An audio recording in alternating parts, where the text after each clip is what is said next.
Bonjour et bienvenue. Aujourd'hui, on se plonge dans un document vraiment particulier. C'est un texte qui s'intitule Message officiel du président élu Issa Chiroma Bakary. Il est daté du 1er décembre 2025 et il nous vient de Yaoundé. Le sujet est lourd, très lourd. C'est l'annonce de la mort d'un homme, Anissé Kane. Et notre but aujourd'hui, ça va être de regarder au-delà des faits bruts. On va essayer de décortiquer ensemble comment ce message, qui est au fond un éloge funèbre, se transforme en un acte d'accusation politique extrêmement puissant. Et même, on peut dire, une sorte de manifeste pour l'avenir. C'est un texte où la peine personnelle et la stratégie politique sont complètement mêlées. D'ailleurs, dès les premières lignes, on est saisi. Le texte s'ouvre sur les mots stupeur et profonde consternation. On sent tout de suite le poids de l'événement. Oui, le ton est donné immédiatement. Mais c'est la suite qui est vraiment frappante. Il ne parle pas juste d'une mort tragique, il parle de circonstances, d'une brutalité juridique et humaine inqualifiable. Le terme brutalité juridique, ce n'est pas anodin. Qu'est-ce que ça veut dire au fond? C'est une expression très très forte et qui est choisie avec une précision quasi chirurgicale, je dirais. On ne parle pas d'une erreur judiciaire ou d'une procédure contestable, non. Le mot brutalité, ça implique une violence, une intention, et en l'associant à juridique, l'auteur dit en substance que la loi elle-même, l'appareil de la justice, a été transformée en arme pour écraser un homme. Ce n'est plus la justice qui se trompe, c'est la justice qui frappe. Donc dès le début, le cadre est posé. Anis Etekan n'est pas mort d'un accident ou de maladie en prison. Il a été, selon ce texte, la cible d'un système qui a utilisé la loi pour le tuer. Donc ce n'est pas une bavure, c'est une méthode. Exactement, c'est ça. Le message établit d'emblée qu'il ne s'agit pas d'un cas isolé, mais du symptôme d'un mal beaucoup plus profond. La mort des Khan est présentée comme la conséquence logique, presque inévitable, d'un régime qui, et je cite encore, n'a plus d'autre langage que l'humiliation.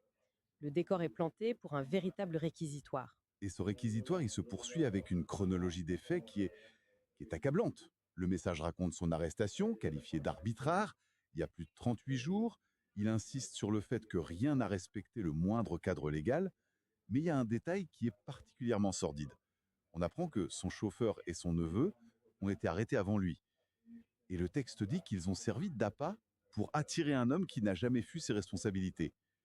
C'est une méthode de voyou, pas de police. Et c'est précisément l'effet recherché par l'auteur. En décrivant cette méthode, le message cherche à délégitimer complètement le pouvoir en place. Ce n'est plus une opposition politique entre deux camps. Non. C'est un combat entre la dignité, incarnée par Ekan, qui n'a jamais fui, et la baissesse, incarnée par un régime qui utilise sa famille comme des otages. Chaque détail est choisi pour déshumaniser l'adversaire et, par contraste, humaniser la victime. On n'est plus dans le droit là, on est dans la morale. Puis on arrive à un passage, franchement, il est difficile à lire. C'est le moment où il parle de son état de santé. Le texte précise qu'Anissette Kane souffrait de graves affections respiratoires et que ses geôliers, en toute connaissance de cause, lui ont confisqué ses appareils d'oxygénation. C'est d'une violence. C'est glaçant. La phrase qui suit est glaçante, oui. Dans une indifférence glaçante, on l'a laissé s'éteindre, lutter pour chaque souffle, jusqu'à l'irréparable. Là, on est au cœur de l'accusation. On passe de la brutalité juridique à ce qu'on pourrait qualifier de meurtre par négligence délibérée. Ce n'est pas une action directe, c'est une inaction criminelle. C'est ça. Et le texte insiste bien sur le fait que ce n'était pas un oubli. Il mentionne les alertes pressantes de ses avocats et les protestations de sa famille. Le message est clair. Ils savaient qu'il allait mourir et ils n'ont rien fait. Ils l'ont regardé mourir. Ce qui transforme sa cellule de prison en une chambre de torture passive, en quelque sorte. C'est exactement ça.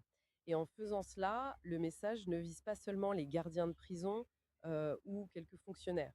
Il accuse un système entier, un régime d'êtres humains. La mort des Khan devient la preuve irréfutable de la faillite morale de ce système. Il n'est plus seulement une victime, il devient une pièce à conviction. Sa mort, c'est l'argument final qui justifie le besoin d'un changement radical. Et c'est là que le texte bascule. Après avoir décrit toute cette horreur, on pourrait s'attendre à ce qu'il continue sur le registre de la victime, du martyr, mais il fait un virage à 180 degrés. Il y a une phrase qui m'a vraiment interpellé. Mais qu'on ne s'y trompe pas. Ce n'est pas un opposant qui est mort. C'est une voix libre, un pionnier, une conscience indomptable. J'ai l'impression que tout change à ce moment-là. Qu'est-ce qui se passe d'un point de vue rhétorique? C'est un pivot génial. C'est c'est très habile. Le texte refuse de laisser Ekan dans le rôle passif de la victime. Il le reprend et le transforme activement en héros. Il passe de celui qui a subi l'injustice à celui qui a permis le changement. C'est une véritable transfiguration. Ah oui, Il n'est plus défini par sa mort, mais par son œuvre. Le message dit en substance: ne vous souvenez pas de comment il est mort, souvenez-vous de pourquoi il a vécu. C'est une stratégie narrative incroyablement puissante pour reprendre le contrôle du récit. et pour justifier ce statut de héros, de pionnier, le texte rappelle son rôle politique juste avant. C'est lui qui aurait eu l'audace de bâtir une plateforme nationale, l'Union pour le changement, UPC. Et le message établit un lien direct, très personnel, avec le président élu qui parle. Il dit: grâce à lui, le peuple camerounais a pu pour la première fois élire démocratiquement et régulièrement un président de la République. Ma victoire est aussi la sienne. Ce lien de causalité est absolument fondamental. La victoire du Sachiroma Bakari n'est pas présentée comme son propre succès, mais comme l'héritage direct du travail et du sacrifice des Canets. C'est très habile. Oui, d'une part, ça rend hommage aux défunts, d'autre part, ça ancre la légitimité du nouveau président dans le sang d'un martyr. Sa victoire n'est plus seulement politique, elle devient morale. Du coup, la mort des Cannes n'est plus une tragédie absurde, elle devient le sacrifice nécessaire qui a permis la naissance d'une nouvelle ère. Il y a même cette citation qui lui est attribuée, qu'il aurait dite au président élu: ce n'est pas de toi qu'il s'agit, mais de l'histoire. C'est puissant, mais on peut se demander si c'est pas un peu trop parfait, non? De mettre des mots aussi forts dans la bouche d'un homme qui ne peut plus confirmer? C'est une excellente question. Facile peut-être, mais politiquement, c'est d'une efficacité redoutable. Que la phrase soit authentique ou qu'elle soit une reconstruction idéalisée, son rôle est le même. Elle accomplit une mission très précise. Qui est? Elle dépersonnalise le combat, elle dit que ni Ekane ni Chiroma Bakari ne sont importants en tant qu'individus. Ce qui compte, c'est la mission historique qu'ils incarnent. Ça élève le débat. Et en lui qualifiant de repère, de boussole morale, le message ne fait pas que lui rendre hommage. Il me grave dans la pierre de la reconstruction. Anicet Ekane n'est plus un homme, il devient une fondation. Une fondation sur laquelle le nouveau régime va pouvoir construire. Voilà. Donc, une fois qu'il a bâti cette statue du héros, du père fondateur, il fait quoi avec Otard? Il ne peut pas s'arrêter là, j'imagine. Non, et c'est la troisième étape du message. Après la dénonciation et l'héroïsation, vient l'appel à l'action. Et c'est un appel très particulier. Le ton change, il devient presque prophétique. Il s'adresse directement à ceux qu'il considère comme les responsables de sa mort. Oui, avec cette phrase incroyable: vous n'avez pas brisé une vie, vous avez éveillé une nation. C'est un retournement complet de la situation. Il leur dit: votre acte de répression a eu l'effet inverse de ce que vous vouliez. C'est un retournement rhétorique classique, mais très très efficace.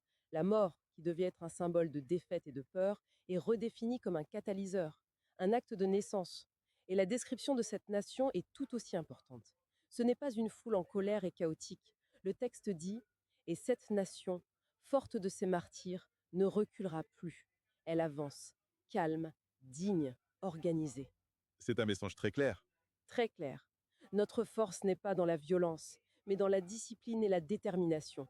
Il canalise l'énergie. Et cette idée est renforcée juste après quand il dit: son sang ne crie pas vengeance, il appelle à la justice. Cette distinction me semble cruciale. Pourquoi c'est si important pour lui de tracer cette ligne? Parce qu'il cherche à se positionner comme un homme d'État, pas comme un chef de clan ou un révolutionnaire revanchard. La vengeance, c'est le cycle sans fin de la violence. C'est l'ancien monde. La justice, c'est la promesse d'un État de droit, d'institutions solides, D'un nouveau départ. d'un nouveau départ. En refusant l'appel à la vengeance, il rassure à la fois ses partisans, en leur montrant qu'il a un plan, et peut-être aussi ses adversaires, et la communauté internationale. Il montre qu'il ne s'agit pas d'une purge, mais d'une transition ordonnée. Il transforme une colère brute, cette vague d'indignation du début, en un projet politique constructif.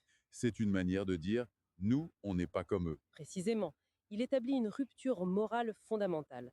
D'un côté, un régime qui traite ses opposants comme des criminels, comme il le dit, de l'autre, un mouvement qui promet la justice pour tous. C'est la promesse fondatrice de son mandat. Et tout à la fin, après le grand discours politique, après avoir parlé à la nation, aux adversaires, le ton change complètement. Ça devient soudainement très personnel, presque intime. Il s'adresse directement à Anicet Ekane, il le tutoie, il l'appelle Anissé mon frère. Quel est l'impact de ce changement de registre? C'est la touche finale, et c'est peut-être la plus brillante sur le plan de la communication. Après avoir parlé en tant que chef politique, il parle en tant qu'homme, en tant qu'ami endeuillé. Le mon frère crée un lien émotionnel immédiat et très puissant avec l'auditoire. Ça rend tout ce qui a été dit avant plus authentique, plus sincère. C'est plus seulement une cause politique, Non, c'est une affaire personnelle, une promesse faite à un ami. Le leader redevient un être humain, ce qui le rend plus proche et son engagement beaucoup plus crédible. et c'est sur cette note très personnelle qu'il formule sa promesse finale. Une promesse faite devant Dieu et devant le peuple, ce qui lui donne un poids énorme, presque sacré. Il dit: ton sacrifice ne sera pas vain. Ta mémoire vivra dans chaque acte de justice, dans chaque pas vers la vérité, dans chaque silence qui devient force. Et là, on boucle la boucle. Le deuil est officiellement transformé en programme politique. Les trois mots-clés sont là: justice, vérité, force. Chaque action future de son gouvernement est déjà légitimée par avance comme étant un hommage à la mémoire du martyr. Ne pas tenir cette promesse serait une trahison non seulement politique, mais personnelle et morale. Si on prend du recul, ce document est un cas d'école. Il utilise un événement tragique pour accomplir plusieurs choses à la fois: accuser l'ancien régime, créer une figure héroïque fondatrice, unifier la colère populaire et enfin établir la légitimité et le programme du nouveau pouvoir. D'accord.